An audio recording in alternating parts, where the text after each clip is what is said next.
কুষ্টিয়ার দৌলতপুর উপজেলায় ছেলে বৈষম্য বিরোধী ছাত্রদের আন্দোলনে অংশগ্রহণ করায় পিতা মোহাম্মদ মইনুল প্রামাণিককে বালির দিয়ার ছাতারিপাড়াতে আওয়ামী লীগের সন্ত্রাসী দ্বারা প্রকাশ্যে কুপিয়ে হত্যা করা হয়।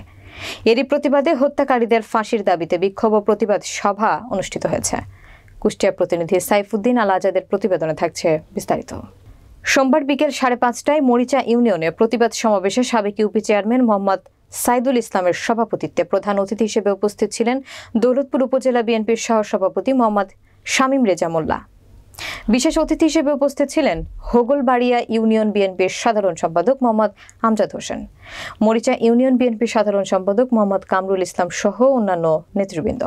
প্রতিবাদ সভায় নিহতের স্ত্রী রুবিয়া বক্তব্যে বলেন, হত্যার সঙ্গে জড়িতদের সর্বোচ্চ শাস্তি প্রদান করতে হবে। নিহত মোহাম্মদ মইনুল প্রামাণিক মরিচা ইউনিয়ন বিএনপির স্বেচ্ছাসেবক দলের সদস্য সচিব হিসেবে দায়িত্বরত ছিলেন।